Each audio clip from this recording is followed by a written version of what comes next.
হঠাৎ প্ল্যান করলাম চলো আজ একটু ঘুরেই আসি।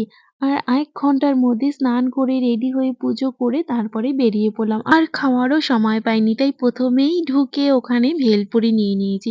এরপরে ভেতরে চলে গেলাম। আর ফার্স্ট কিন্তু ভেতরে এন্ট্রি করেই ১ম এ চলে গেলাম গেম জোন।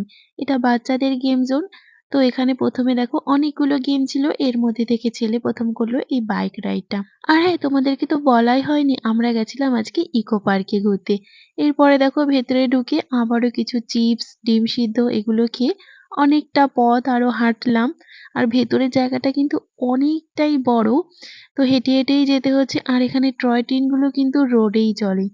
এরপরে দেখো এটা হচ্ছে রেইন ফরেস্ট। এখান থেকে হাঁটা শুরু করলাম। আবারও ৩ জনা একসাথে হাঁটা শুরু করেছি। আর অনেকটা ভেতরে রাস্তা ছিল। আর যেহেতু হালকা, হালকা রোদটাও ছিল বেশ ভালোই লাগছিল। আর এর আগেও যেহেতু আমরা ইকো পার্ক গেছিলাম আর তখন আমরা ৪ নম্বরে গেছিলাম। ৪ নম্বরটা যেহেতু দেখা হয়ে গেছিল আমাদের ১, ২ আর ৩ এর আজকে প্ল্যান ছিল। তো সেই মতো অবস্থায় আমরা ২ নম্বরটা ১ম সিলেক্ট করেই ১ম এই ভেতরে ঢুকে গিয়ে একদম ২ নম্বরে চলে গেছি। আর পার্কটা কিন্তু অনেকটা বড় ছিল। এটা কিন্তু একদিনে পুরোপুরি পার্ক ঘুরে দেখা একদম অসম্ভব।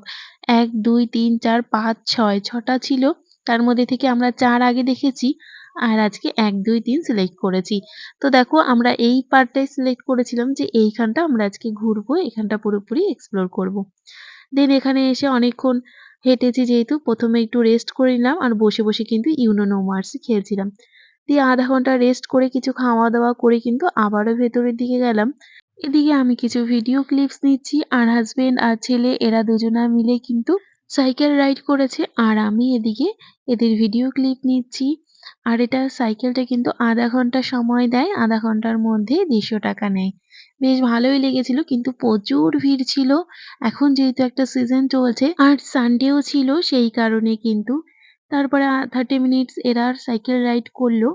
আর 30 মিনিটস এ কিন্তু এখানে এই সাইকেলগুলো ৳১৫০ করে নেয়। এরপরে দেখো জলের উপরে যে এটা রয়েছে, ছেলে আবার বলল এটাও করবে। তো ওর জন্য আবার এটাও কিছুক্ষণ রাইড করলো। এটা ১০ মিনিট সময়, ১০ মিনিটে ৳১৫০ নেয়।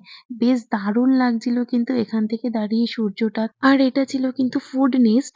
আর সামনেটা আরো অনেকটা বড় একদম। এরপরে আমরা চলে গেছি জাপানিজ ফরেস্টে। জাপানিজ ফরেস্টে ঢুকতেই দেখো ১ম এ রয়েছে এই বুদ্ধ মূর্তিটা। এরপরে আমরা চলে গেলাম ভেতরের দিকে গিয়ে এখানটা দিয়ে এদের একটা টেম্পল রয়েছে জাপানিজ টেম্পল। তো এই টেম্পলটা দেখো এই রয়েছে ভেতরের মূর্তিটা। এরপর এখান থেকে বেরিয়ে সোজা চলে গেলাম। আর জাপানে জানো তো কিছু থাকুক না থাকুক বাঁশ আছে। কিছু বাঁশ গাছ, কিছু বাঁশ দিয়ে করা কাজ সবকিছুই রয়েছে। মানে বাঁশের কোনো অভাব নেই জাপানে।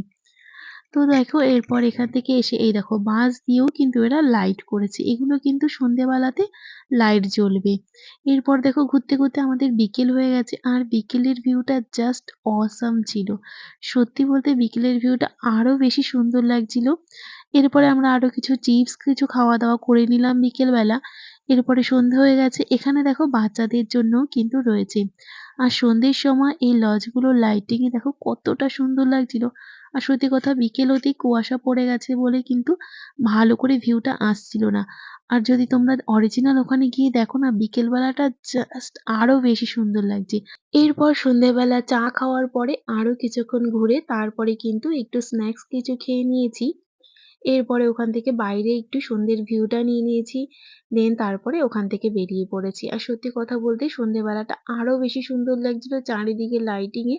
এরপর হাঁটতে, হাঁটতে ওখান থেকে বেরিয়ে পড়লাম। যতটা পথ ভেতরে গেছি ততটা পথ আবার বেরোতেও হয়েছে। এরপর এখান থেকে বেরিয়ে চলে আসলাম মিষ্টি হাবে। এখান থেকে কিছু মিষ্টি খাওয়া-দাওয়া করে ব্যাস চলে আসলাম আজকের মতো এইটুকুই।